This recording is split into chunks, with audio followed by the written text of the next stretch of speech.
أعوذ بالله من الشيطان الرجيم بسم الله الرحمن الرحيم الحمد لله والصلاة والسلام على رسول الله وعلى آله وصحبه أجمعين أشهد أن لا إله إلا الله وأشهد أن محمدا عبده ورسوله رب اشرح لي صدري ويسر لي أمري واحلل عقدة من لساني يفقهوا قولي ربنا زدنا علما اللهم فقهنا في الدين آمين۔ ہم یوسف علیہ السلام کا قصہ پڑھ رہے تھے اور اس میں آج ہم بات کریں گے برادران یوسف کے قصے کے اوپر۔ حضرت یعقوب علیہ السلام کو اپنے چھوٹے بیٹے یوسف سے بے حد محبت تھی۔ بھائیوں کو یہی محبت برداشت نہ ہوئی تو وہ حسد کی آگ میں جلنے لگے، کیونکہ وہ ستیلے بھائی تھے، اور یوسف علیہ السلام کے خلاف سازشیں کرنے لگے۔ اللہ تعالیٰ نے ان کا قصہ بیان کرتے ہوئے فرمایا، ہاں یوسف اور ان کے بھائیوں کے قصے میں پوچھنے والے کے لیے بہت سی نشانیاں ہیں۔ جب انہوں نے آپس میں تذکرہ کیا کہ یوسف اور اس کا بھائی ابا جان کو اب سے زیادہ پیارے ہیں، حالانکہ ہم جماعت کی جماعت ہیں، کچھ شک نہیں کہ ابا جان صریح غلطی پر ہیں، لہٰذا یوسف کو یا تو جان سے مار ڈالو یا کسی ملک میں پھینک آؤ، پھر ابا جان کی توجہ صرف تمہاری طرف ہو جائے گی اور اس کے بعد تم اچھی حالت میں ہو جاؤ گے۔ ان میں سے ایک کہنے والے نے کہا کہ یوسف کو جان سے نہ مارو اور کسی گہرے کنویں میں ڈال دو کہ کوئی راہگیر نکال کر کسی اور ملک میں لے جائے، اگر تم کو کرنا ہے تو یوں کرو۔ اللہ تعالیٰ نے اس واقعے میں موجود نشانیاں، حکمتوں، نصائح اور دلائل کی طرف توجہ دلائی ہے۔ پھر حضرت یوسف علیہ السلام سے ان کے بھائیوں کی حسد کا تذکرہ فرمایا ہے۔ وہ سمجھتے تھے کہ ان کے والدین سب کی نسبت حضرت یوسف علیہ السلام اور ان کے سگے بھائی بنیامین سے زیادہ محبت رکھتے ہیں، حالانکہ وہ خود اس بات کا زیادہ حد رکھتے ہیں کہ ان سے محبت کی جائے، کیونکہ وہ ایک بڑی جماعت ہے۔ اس لیے انہوں نے کہا ہمارا والد واضح غلطی پر ہیں کہ ہم سب کی نسبت ان لوگوں کے محبت کے معاملے میں ترجیح دیتے ہیں۔ پھر انہوں نے آپس میں مشورہ کیا کہ حضرت یوسف علیہ السلام کو قتل کر دیں یا کسی ایسی دور دراز جگہ پہنچا دیں جہاں سے واپس نہ آ سکے، تاکہ والد کی محبت انہی کے لیے ہو کر رہ جائے اور انہیں زیادہ محبت اور توجہ حاصل ہو۔ ان کا ارادہ یہ تھا کہ بعد میں توبہ کر لیں گے۔ جب انہوں نے فیصلہ کر لیا اور اس پر اتفاق کر لیا، ان میں سے ایک نے کہا یوسف کو قتل نہ کرو۔ یہ کہنے والا شمعون تھا۔ سدی رحمہ اللہ کہتے ہیں وہ یہودا تھا۔ قتادہ اور محمد بن اسحاق رحمہ اللہ کہتے ہیں وہ سب سے بڑا بھائی یعنی روبن تھا۔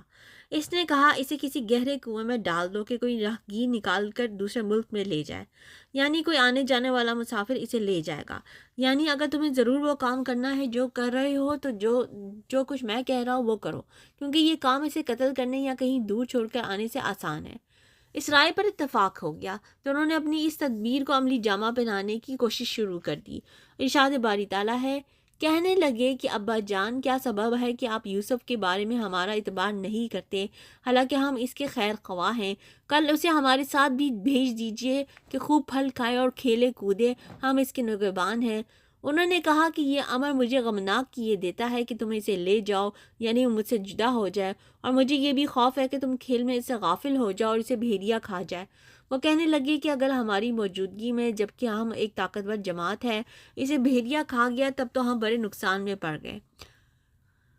انہوں نے اپنے والد سے مطالبہ کیا کہ ان کے ساتھ ان کے بھائی یوسف کو بھی بھیج دیں، اور ظاہر یہ کیا کہ وہ تو صرف یہ چاہتے ہیں کہ یوسف بھی ان کے ساتھ جا کر کھیل کود آئیں اور تفریح کر لیں، اور جو بات ان کے دل میں تھی وہ صرف اللہ ہی جانتا تھا۔ ان کے والد نے فرمایا، بیٹو مجھ سے تو اس کی جدائی گھڑی بھر برداشت نہیں ہوتی، اس کے علاوہ مجھے یہ بھی ڈر لگتا ہے کہ تم اپنے کھیل کود میں مشغول ہو کر اسے غافل ہو جاؤ گے اور کوئی بھیڑیا آ کر اسے کھا جائے گا۔ وہ تو اتنا چھوٹا ہے کہ تمہارے غافل ہونے کی صورت میں اپنا بچاؤ بھی نہیں کر سکے گا۔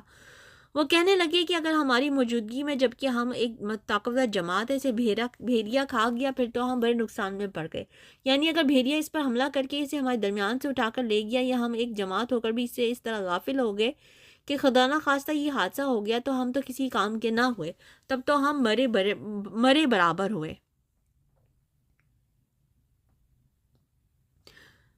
غرض اچھا، اس کے بعد سورہ یوسف کی آیت نمبر 15 سے 18 ہے کہ غرض جب وہ اس کو لے گئے اور اس بات پر اتفاق کر لیا کہ اس کو گہرے کنویں میں ڈال دے، تو ہم نے یوسف کی طرف وہی بھیجی کہ ایک ایسا وقت آئے گا تم ان کو اس کے سلوک سے آگاہ کرو گے اور ان کو اس وحی کی کچھ خبر نہ ہوگی۔ یہ حرکت کر کے وہ رات کو باپ کے پاس روتے ہوئے آئے اور کہنے لگے کہ ابا جان ہم تو دوڑنے اور دوسرے سے آگے نکلنے میں مصروف ہو گئے اور یوسف کو اپنے سامان کے پاس چھوڑ گئے تو اسے بھیڑیا کھا گیا، اور ہماری بات کو خواہ ہم سچ ہی کہیں مانیں گے نہیں۔ وہ ان کے کرتے پر جھوٹ موٹ کا خون بھی لگا لائے۔ یعقوب نے کہا کہ حقیقت حال یوں نہیں ہے، بلکہ تم اپنے دل سے یہ بات بنا لائے ہو۔ اچھا صبر کہ وہی خوب ہے، اور جو تم بیان کرتے ہو اس کے بارے میں اللہ ہی سے مدد مطلوب ہے۔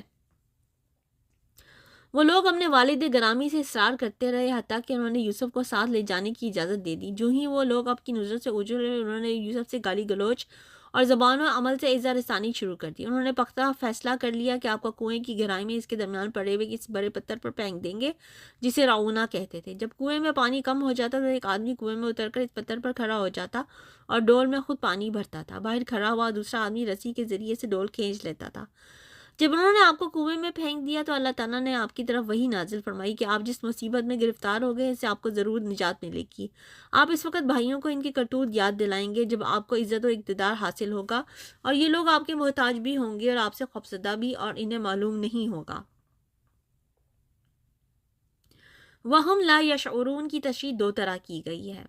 اس کا مطلب یہ ہے کہ جب اللہ تعالیٰ نے یوسف کی طرف یہ وحی کی تو بھائیوں کو پتہ بھی نہ چلا۔ حضرت عبداللہ بن عباس رضی اللہ فرماتے ہیں کہ اس کا مطلب یہ ہے کہ جب آپ انہیں یہ باتیں بتائیں گے اس وقت وہ آپ کو پہچان نہیں رہے ہوں گے۔ بہرحال جب وہ آپ کو کنویں میں ڈال کر چل دیے تو آپ کی قمیص لے کر اسے خون آلود کر لیا، اور عشاء کے وقت جب والد کے پاس لوٹے تو اپنی بھائی کی مزعومہ ہلاکت پر رو رہے تھے۔ اسی لیے ایک بزرگ نے فرمایا ہے، ظلم کی شکایت کرنے والے کے نالا اوشیون سے دھوکہ نہ کھاؤ، بعض اوقات ظالم بھی رو کر دکھا دیتے ہیں۔ حضرت یوسف علیہ السلام کے بھائی رات کو اپنے والد کے پاس روتے ہوئے آئے تھے۔ عشاءً کا مطلب یہ ہے کہ رات کو اندھیرا اچھا جانے کے بعد آئے تاکہ ان کے دھوکے پر پردہ پڑ جائے، اور کہنے لگے کہ ابا جان ہم تو دوڑنے اور ایک دوسرے سے آگے نکلنے میں مصروف ہو گئے اور یوسف کو اپنے سامان کے پاس چھوڑ گئے، یعنی آپ نے سامان کے پاس چھوڑ کر خود دوڑتے ہوئے دور نکل گئے تو ہماری غیر موجودگی میں اسے بھیڑیا کھا گیا۔ اور ساتھ ہی کہنے لگے کہ ہمیں معلوم ہے کہ آپ ہماری بات پر یقین نہیں کریں گے خواہ ہم سچ ہی کہتے ہوں، یعنی ہم آپ کی نظر میں قابل اعتبار بھی ہوتے تب بھی آپ ہماری اس بات پر یقین نہ کرتے کہ اسے بھیڑیا کھا گیا ہے۔ جب کہ ہم لوگ آپ کی نظر میں مشکوک ہیں تو آپ ہم پر کیسے یقین کریں گے؟ آپ نے یہ خطرہ ظاہر کیا تھا کہ اسے بھیڑیا کھا جائے گا، اور ہم نے آپ کو ضمانت دی تھی کہ ایسا نہیں ہوگا، لیکن ہم بہت زیادہ افراد اس کے ارد گرد موجود ہوں گے، آپ نے تب بھی ہم پر اعتبار نہیں کیا تھا، لہٰذا موجودہ صورتحال میں ہمیں سچا نہ سمجھنے میں آپ واقعی معذور ہیں۔ اور وہ اپنے جھوٹ پر پردہ ڈالنے کے لیے یوسف علیہ السلام کی کرتے پر لہو بھی لگا لائے۔ یہ جھوٹ موٹ کا خون تھا کیونکہ انہوں نے ایک میمنہ لے کر ذبح کیا تھا، اور اس کا خون یوسف علیہ السلام کی قمیص پر لگا کر یہ باور کرانا چاہتے تھے کہ یوسف کو بھیڑیے نے کھایا ہے۔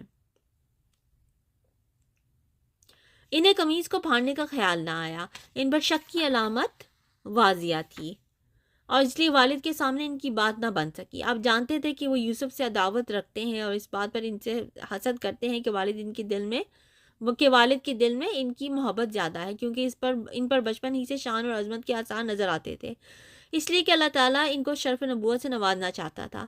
جب وہ بہلا پھسلا کر انہیں لے گئے تو فوراً ٹھکانہ لگانے کی کوشش کی تاکہ انہیں والد کی نظروں سے ہمیشہ کے لیے دور کر دیں، پھر جھوٹ موٹ کے غم کا اظہار کرنے کے لیے روتے ہوئے آئے، اور یہ ان کی متفقہ سازش تھی۔ اس لیے حضرت یعقوب علیہ السلام نے فرمایا، بل سولت لکم انفسکم امرا فصبر جمیل واللہ المستعان علی ما تصفون۔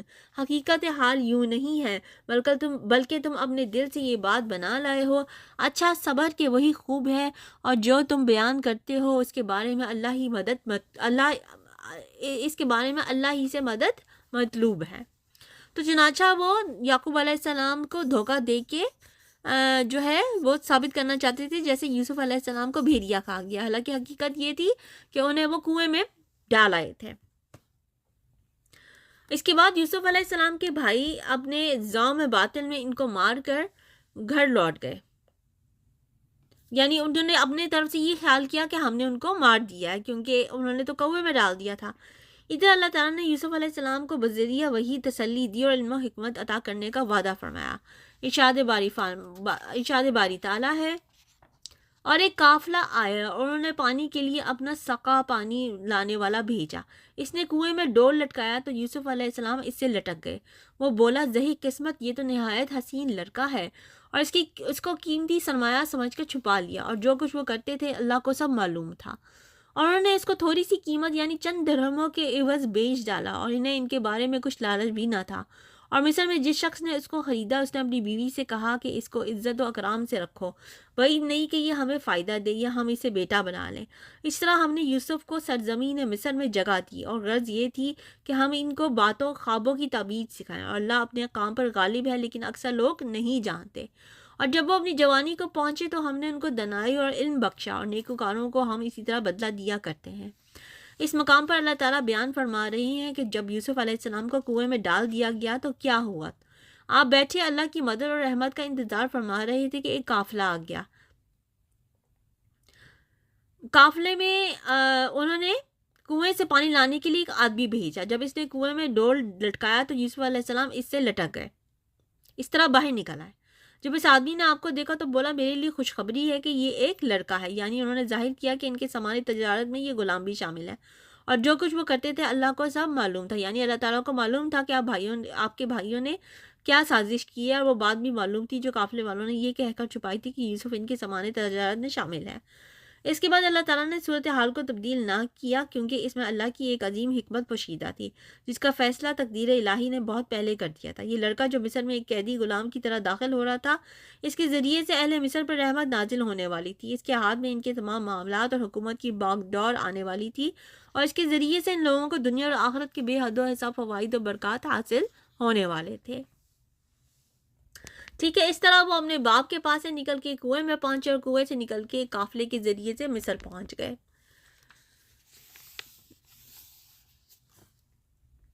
اگلی دفعہ ہم پڑھیں گے کہ یوسف علیہ السلام عزیز مصر کے گھر میں وہاں پہ ان کے ساتھ کیا واقعات اور حالات پیش آئے، کیا کیا ہوا، وہ سب ہم پڑھیں گے اگلی دفعہ۔ سبحانک اللہم و بحمدک، اشہد ان لا الہ الا انت، استغفرک و اتوب الیک۔